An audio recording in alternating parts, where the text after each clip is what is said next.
Boa noite para todos os espectadores do Gazeta do Mundo. Hoje nós estamos com mais um podcast de sexta-feira. Lembrando para vocês que todas as sextas-feiras, às 7 da noite, eu estarei aqui com um novo podcast falando de alguns dos temas mais importantes da semana. Vamos lá!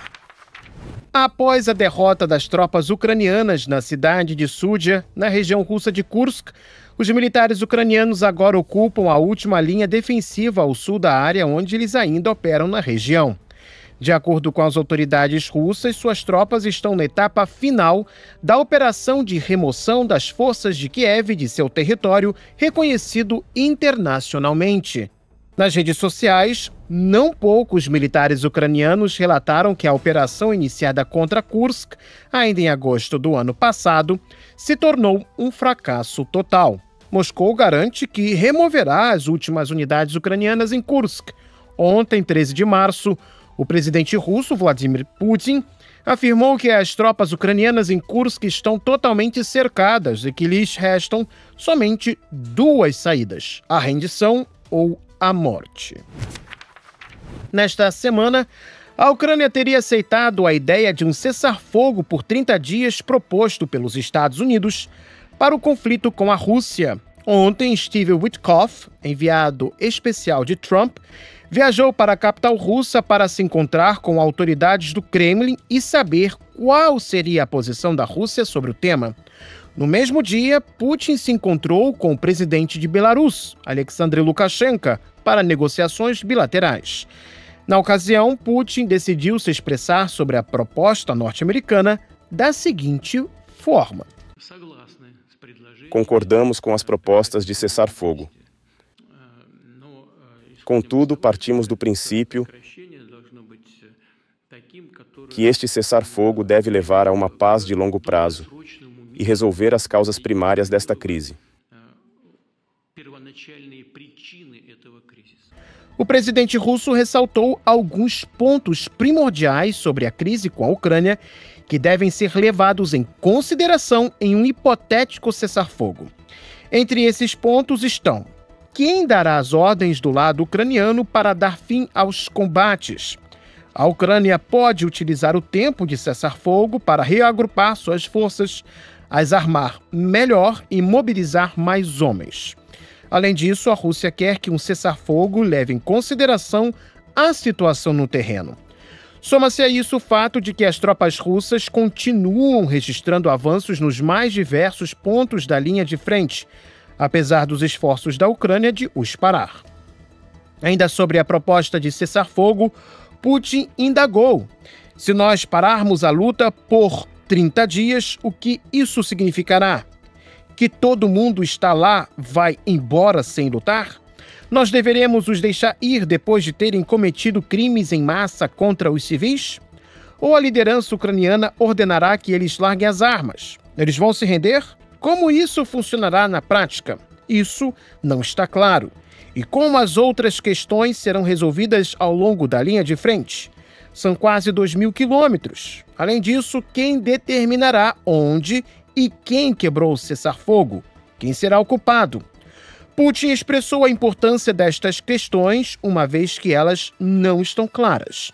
Alexandre Lukashenko, presidente de Belarus e aliado de Putin, no contexto do encontro com este, disse para os jornalistas que, na verdade, os Estados Unidos não possuem um plano para a paz na Ucrânia, mas que estão estudando o terreno. Ainda não se sabe qual será a reação dos Estados Unidos ao longo do tempo, depois da resposta russa. Contudo, Trump, depois das palavras de Putin, disse que gostaria de se encontrar com o presidente russo. Atualmente, as conversações entre a Rússia e os Estados Unidos vão além da crise na Ucrânia. Um exemplo disso é que Trump afirmou que gostaria de chegar a um acordo com Putin para reduzir a escalada nuclear entre seus países. Da mesma forma, Putin também afirmou que é possível que os Estados Unidos e a Rússia cheguem a um acordo energético que inclusive levará gás para a Europa. A edição alemã Correctiv afirmou que os norte-americanos estão interessados em participar de um projeto de retorno do fornecimento de energia russa para países europeus, em particular a Alemanha. Do lado norte-americano, Washington compraria partes de refinarias alemãs pertencentes a uma subsidiária da gigante russa do petróleo, Rosneft. As discussões supostamente estariam em andamento há meses e incluiriam condições para a retomada das exportações russas de petróleo e gás para a União Europeia, possivelmente pelas tubulações do Nord Stream. Os gasodutos submarinos Nord Stream, que consistem em 2 conjuntos de dutos, foram os principais canais de exportação de gás russo para a Europa antes de 2022. O primeiro era capaz de fornecer até 55 bilhões de metros cúbicos de gás por ano. O segundo gasoduto, chamado de Nord Stream 2, tinha capacidade semelhante, mas nunca entrou em operação, pois a Alemanha se recusou a certificá-lo pouco antes do início da operação russa contra a Ucrânia, ainda em fevereiro de 2022. 3 dos 4 gasodutos Nord Stream ficaram inoperantes em setembro de 2022 em um ato de sabotagem. Nenhum perpetrador foi oficialmente nomeado, embora parte da mídia ocidental tenha apontado repetidamente para a Ucrânia. A operadora Nord Stream 2 AG está supostamente envolvida em negociações com investidores em potencial, possivelmente dos Estados Unidos, destacou a edição Correctiv. A empresa teria dito a um tribunal na Suíça, no início de 2025, que estava em contato intenso com investidores financeiros. Atualmente existe uma falta de esclarecimentos por parte das autoridades russas e norte-americanas com detalhes sobre o assunto. O que mais se vê são relatos jornalísticos. Contudo, caso a parceria russo-norte-americana venha a se concretizar, então isso seria uma cooperação tão estratégica quanto econômica. Isso porque as empresas dos Estados Unidos e da Rússia estariam se unindo para terem participação no fornecimento de energia para a Europa. Ou seja, os investidores norte-americanos colocariam dinheiro na reconstrução dos Nord Stream, enquanto por eles voltaria a fluir o gás russo rumo à Europa, e esta, comprando o produto, geraria lucros tanto para os russos quanto para os investidores norte-americanos. Para o projeto ir para frente, Trump trabalharia no convencimento dos europeus de que estes devem voltar a comprar gás russo. Isso seria uma reviravolta completa na abordagem dos Estados Unidos sobre o tema, porque nos anos de Biden, o que os europeus mais falavam era que se livrariam do gás russo para sempre. Agora, caso eles aceitem o produto de volta, entrariam em uma tremenda contradição, mas que é difícil de recusar.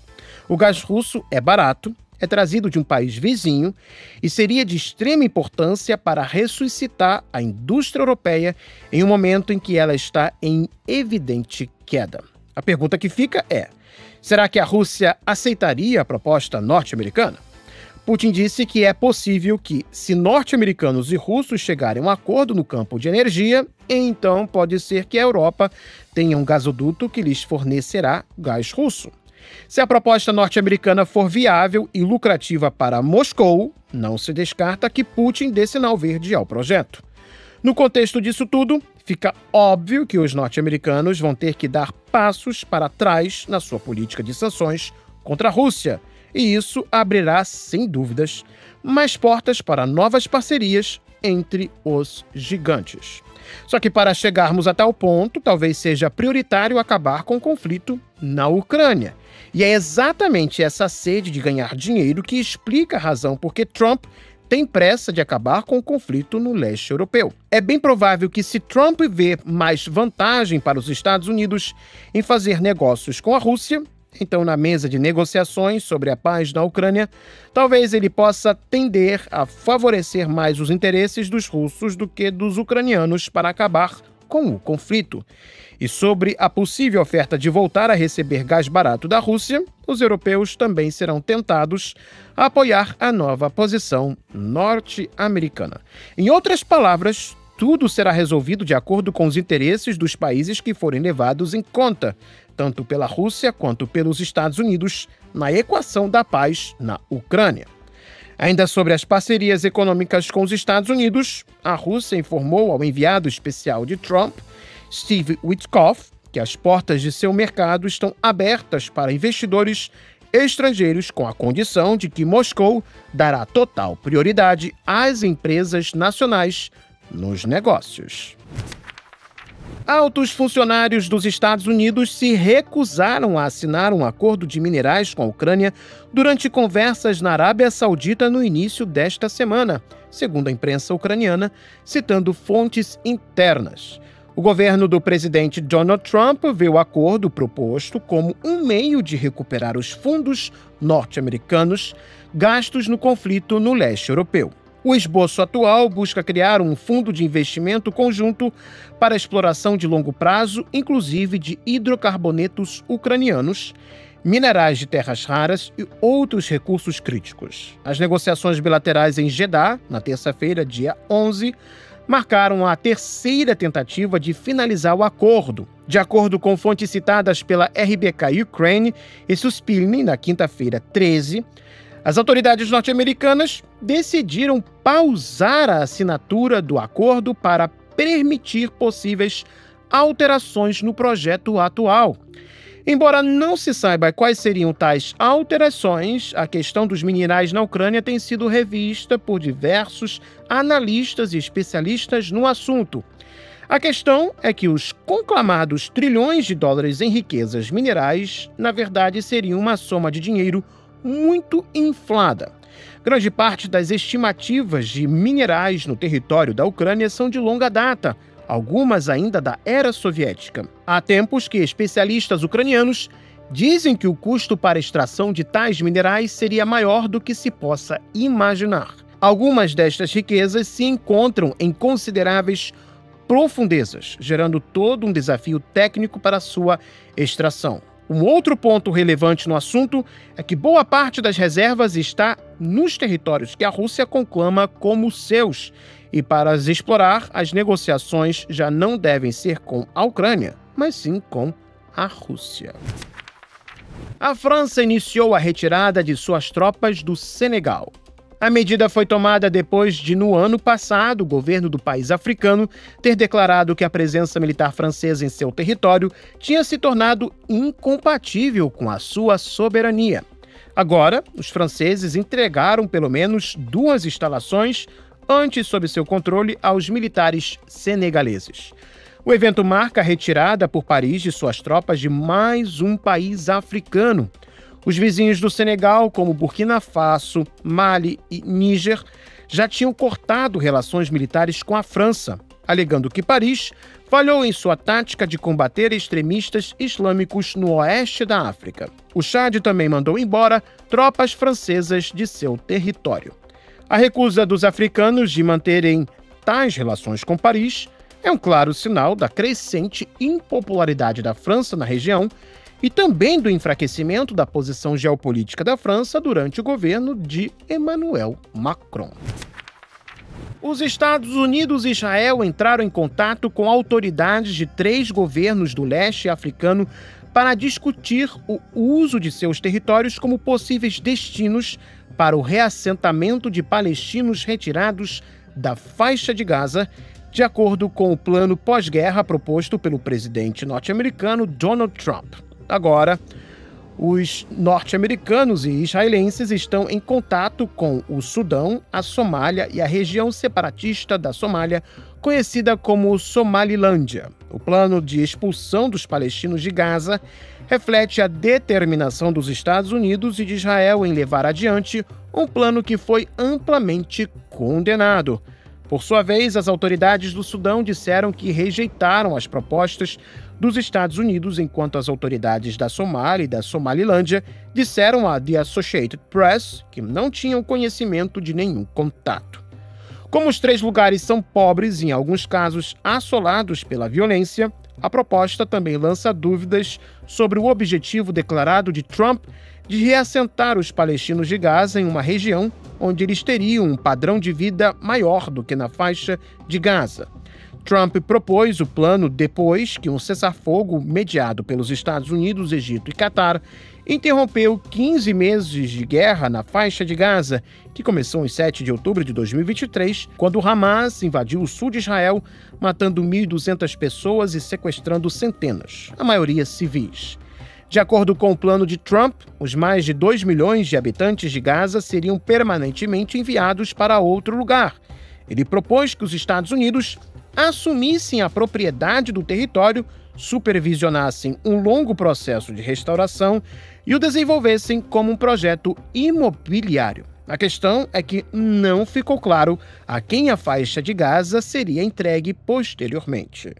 O simples fato de israelenses e norte-americanos planejarem a saída dos palestinos da faixa de Gaza causa escândalo por determinadas razões. Em primeiro lugar, trata-se de uma das maiores violações da resolução da ONU quando, desde o início da criação do Estado de Israel, ficou estabelecido que os palestinos deveriam ter seu Estado em sua terra natal. Em segundo lugar, o plano, caso implementado, pode ser tratado como crime de guerra quando se desloca à força a população de um território para outro além do seu natural. Em terceiro lugar, a legalidade da existência do Estado de Israel fica sob dúvidas, já que havia a condição da criação do Estado palestino. E em quarto lugar, há o medo coletivo de que Israel almeje a longo prazo tomar para si a faixa de Gaza e outros territórios no Oriente Médio que seriam seus de acordo com uma visão religiosa sobre o assunto. E se você gostou desse vídeo, deixe seu like, se inscreva no Gazeta do Mundo e também acione o sininho para não perder os nossos próximos encontros aqui no YouTube. Até mais, pessoal!